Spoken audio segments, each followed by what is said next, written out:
তৈরি হয়েছে, মানে শুক্রবারের দিন আলোচনার শেষ নেই, সেই আলোচনায় আমি যাব। তবে তার আগে একটু আপনাদেরকে জানিয়ে দিতে চাই, ঈদ উইথ শাওমি নিয়ে এসেছে 10 কোটি টাকার ঈদ অফার। এই ঈদে শাওমি স্মার্টফোন যদি আপনারা কেনেন তাহলে 5 লাখ টাকা এসি, মাল্টিডোর ফ্রিজ এবং 3000 টাকা পর্যন্ত পারচেজে ডিসকাউন্ট পাওয়ার সুযোগ রয়েছে। শাওমির 10 কোটি টাকার অফারে এবারের ঈদ সেলিব্রেশন হবে। আরো বেশি করে আলোচনা করতে চাই ক্রিকেট নিয়ে, এবং ভারত দাদাগিরি তার মতো করে চালাচ্ছে এবার শুধুমাত্র বাংলাদেশের উপর না, পুরো এশিয়ান ক্রিকেটের উপর এই একটা দেশের ক্রিকেট বোর্ড বিসিসিআই দাদাগিরি যে ওয়েতে আজকে প্রকাশিত হয়েছে, এটা এক কথায় অ্যাবনর্মাল আমার কাছে মনে হয়েছে। কেনই আলোচনা করছি খেয়াল করে দেখুন, আইপিএল তাদের একটা ডোমেস্টিক টুর্নামেন্ট, এবং সেই পার্টিকুলার টুর্নামেন্টে সন্ত্রাসী হামলার ভয়ে নিরাপত্তাজনিত ইস্যুর কারণে মাঝপথে সেটা স্থগিত হয়েছে। 1 সপ্তাহ পর্যন্ত স্থগিত থাকবে, তারপর দে উইল ডিসাইড যে এই টুর্নামেন্টটা আসলে কবে হবে না হবে। এটা টোটালি ওই পার্টিকুলার দেশের সমস্যা। কিন্তু এই একটা ডোমেস্টিক টুর্নামেন্টের জন্য এশিয়ার পুরো ইন্টারন্যাশনাল শিডিউলকে বাজেভাবে প্রভাবিত, এফেক্টেড করার যে পায়তারা, যে ডিসিশন বিসিসিআই অলমোস্ট নিয়ে ফেলেছে, এটা কোনোভাবে গ্রহণযোগ্য না। বাংলাদেশে ভারতের ট্যুর রয়েছে, আপনারা সবাই জানেন, আপকামিং অগাস্টে। তার আগে ভারত ইংল্যান্ডে যাবে 5টা টেস্ট খেলতে। অগাস্টের ওই পার্টিকুলার উইন্ডোতে তারা বাংলাদেশে আসবে না। বাংলাদেশে আসার আগেই যদি আইপিএল এর তাদের যে রেস্ট অফ দ্য ম্যাচেস রয়েছে 14-15টা ম্যাচ, সেটা যদি শেষ হয়ে যায়, তারপরেও তারা আসবে না। মানে তারা ডিসাইডেড যে বাংলাদেশে তারা আসবে না 3টা ওয়ানডে আর 3টা টি20 খেলতে। ভাবতে পারুন যে একটা ইন্টারন্যাশনাল শিডিউল, যে শিডিউলটা আইসিসি করেছে, সেই পার্টিকুলার শিডিউল তারা তাদের ডোমেস্টিক ক্রিকেট তাদের দুই দেশের ইন্টারনাল প্রবলেমের কারণে এফেক্টেড হয়েছে, সে কারণে বাংলাদেশ টুরে আসবে না। এটা গেল এক পার্ট আলোচনার। দ্বিতীয় পার্টটা আরো ভয়াবহ। আগস্টের পরে আসে সেপ্টেম্বর, বাংলাদেশের পরে আসে এশিয়ার অন্যান্য দেশ। সেপ্টেম্বরে team India, they are the organizer of upcoming Asia cup তারা আয়োজন করবে না, তারা এশিয়া কাপে অংশ নেবে না। মানে তারাই আয়োজক যেহেতু, তার মানে তাদের অংশগ্রহণ না থাকলে তো এশিয়া কাপই হবে না, সেপ্টেম্বরের এশিয়া কাপও হবে না। এটা কি ফাইজলামি? কোন একটা দেশের ইন্টারনাল সমস্যার কারণে আপনি পুরো এশিয়ান ক্রিকেটকে স্তব্ধ করে দিতে পারেন? এই সিদ্ধান্ত কি আপনি এসিসির মিটিং এ বসে নিয়েছেন? সেটাও তো আপনারা নেননি। একটা দেশের ক্রিকেট বোর্ড কতটা ক্ষমতার অপব্যবহার করতে পারে, যেখানটায় বাংলাদেশ রয়েছে, আফগানিস্তান রয়েছে, পাকিস্তান রয়েছে, শ্রীলঙ্কা রয়েছে। ভেবে দেখুন, ভারতের বাইরে পাকিস্তান, শ্রীলঙ্কা, তারাও তো ওয়ার্ল্ড কাপ উইনার, তারাও তো টি20 বিশ্বকাপও জিতেছে, তারাও তো চ্যাম্পিয়ন্স ট্রফি জিতেছে। এই দলগুলো, এই দেশগুলোর কোনো মতামতের গুরুত্ব নেই। আইপিএল এফেক্টেড হয়েছে দেখে তারা এশিয়ায় কোনো ক্রিকেট কর্মকাণ্ডের সাথে জড়িত হবে না, জড়িত হতে দেবে না। আইপিএল এর আয়োজক হবার পর সেই সত্য তারা ধরে রাখবে, ছাড়বে না। এশিয়া কাপ সেপ্টেম্বরে হতে দেবে না, অগাস্টে বাংলাদেশ টুরে তারা আসবে না, এবং সেই আলোচনা তারা করতেও দেবে না।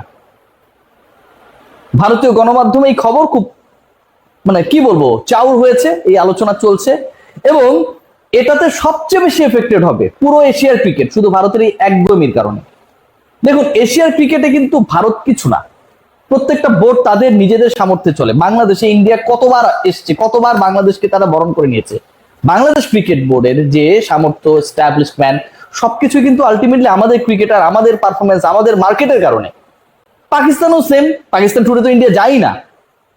আফগানিস্তান তারা নিজেরা নিজেদের গ্রো করছে। শ্রীলঙ্কা খুব যে বেশি ভারতের সাথে খেলার সুযোগ পায় তা কিন্তু না। রেভিনিউ জেনারেশনে এই দেশগুলো, এই দলগুলো কেউ কিন্তু ইন্ডিয়ার উপরে খুব বেশি ডিপেন্ডেন্ট না।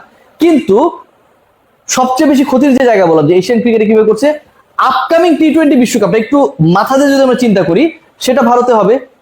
এবং সেই বিশ্বকাপের আগে অন্যান্য যে দলগুলো রয়েছে, ইন্ডিয়া তো এই মুহূর্তে তারা নিজেরাই ডিফেন্ডিং চ্যাম্পিয়ন, অন্য যে দলগুলো রয়েছে সেই দলগুলোর প্রিপারেশনের সবচেয়ে বড় মঞ্চ এশিয়ায়, যেহেতু ওয়ার্ল্ড কাপ হবে, এশিয়া কাপ, ভারতে খেলা রয়েছে, শ্রীলঙ্কায় খেলা রয়েছে, যেহেতু হাইব্রিড মডেলে হবার কথা, সেই পার্টিকুলার টুর্নামেন্ট তারা আয়োজন করবে না।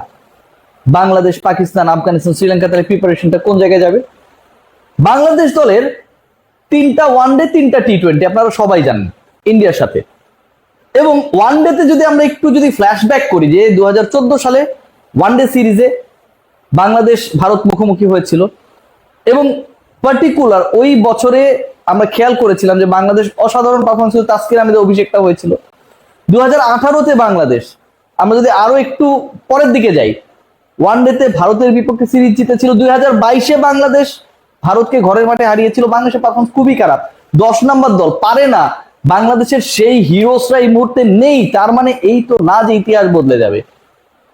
বাংলাদেশের সাথে ওয়ানডে খেলবে না, টি-20 প্রিপারেশন জরুরি ছিল যে ওয়ার্ল্ড কাপে বাংলাদেশ টি-20 খেলবে ভারতে গিয়ে, তার আগে ম্যাচেস খেলা দরকার। সেই ম্যাচগুলো বাংলাদেশ খেলতে পারবে না। পাকিস্তানের সাথে বাংলাদেশের আপকামিং যে টি-20 সিরিজ, সেটার ভবিষ্যৎ এখন পর্যন্ত আমরা জানি না। এশিয়া কাপ টি-20 ফরম্যাটে হবে, প্রত্যেকটা দল টি-20 ফরম্যাটে একে অপরের মুখোমুখি হবে। আইপিএল এর জন্য, তাদের ডোমেস্টিক টুর্নামেন্টের জন্য তারা খেলবে না। পৃথিবীর অন্য কোনো দল, অন্য কোনো দেশ, অন্য কোনো ক্রিকেট বোর্ড এভাবে চিন্তা করতে পারে যে বিগ ব্যাশ হচ্ছে, বিগ ব্যাশে কোনো কারণে ঝামেলা হয়েছে, অস্ট্রেলিয়া এখন পৃথিবীর সকল ট্যুর বন্ধ করে দিবে, সকল দেশকে আতিথ্য দেওয়া বন্ধ করে দেবে, তারা ইন্টারন্যাশনাল ক্রিকেটকে অফ করে দেবে?